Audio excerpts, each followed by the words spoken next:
Hi ಎಲ್ಲರಿಗೂ ನಮಸ್ಕಾರ. ನಾನಿವತ್ತು ಪಾಸ್ತಾ ಮಾಡಿದ್ದೆ. ಟೇಸ್ಟ್ ಅಂತೂ ಸಖತ್ತಾಗಿತ್ತು. ಅದನ್ನು ರೆಕಾರ್ಡು ಮಾಡಿದ್ದೀನಿ.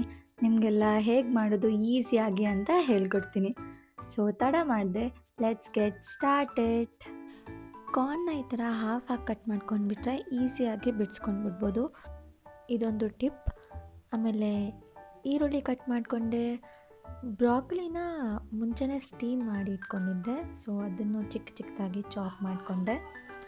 ಅದಾದಮೇಲೆ ಒಂದು ಪಾನ್ ಇಟ್ಟು ಸ್ವಲ್ಪ ಹೀಟ್ ಆದಮೇಲೆ ಬಟರ್ ಹಾಕಿ, ಅದಾದಮೇಲೆ ಕಟ್ ಮಾಡ್ಕೊಂಡಿರೋ ಆನಿಯನ್ ಅದು ಗೋಲ್ಡನ್ ಆಗೋವರೆಗೂ ಫ್ರೈ ಮಾಡ್ಕೊಬೇಕು. ಅದಾದಮೇಲೆ ಬಿಡಿಸಿರೋ ಕಟ್ ಮಾಡಿರೋ ಬ್ರಾಕೊಲಿ ಎಲ್ಲ ಹಾಕಿ ಒಂದು ಸ್ವಲ್ಪ ಹೊತ್ತು ಫ್ರೈ ಮಾಡಿಬಿಡಿ. ಆಮೇಲೆ ನಿಮ್ಗೆ ಇಷ್ಟ ಇರೋ ಎಲ್ಲ ಸ್ಪೈಸಸ್, ನಾನಿಲ್ಲಿ chaat masala, coriander powder, jeera powder add ಮಾಡಿದ್ದೀನಿ. ಆಮೇಲೆ ಸಾಲ್ಟ್ ಹಾಕಿ ಒಂದು ಸ್ವಲ್ಪ ಹೊತ್ತು ಫ್ರೈ ಮಾಡಿ.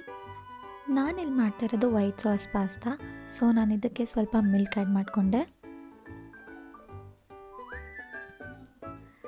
ಅದಾದಮೇಲೆ ಪಾಸ್ತಾಸ್ನ ಆ್ಯಡ್ ಮಾಡಿ ಫ್ರೈ ಮಾಡ್ಕೊಳ್ಳೋದು. ಇಷ್ಟಾದರೆ ಆಲ್ಮೋಸ್ಟ್ ಮುಗೀತು. ಬಟ್ ನನ್ನ ಹತ್ರ ಪಾಸ್ತಾ ಸಾಸ್ ಇತ್ತು. ಇದು ಟೋಟಲಿ ಆಪ್ಷನಲ್, ನಾನು ಆ್ಯಡ್ ಮಾಡಿಕೊಂಡೆ. ನೆಕ್ಸ್ಟ್ ನಾನಿಲ್ಲಿ ಆರಿಗ್ಯಾನೋನ ಹಾಕ್ಕೋತಾ ಇದ್ದೀನಿ.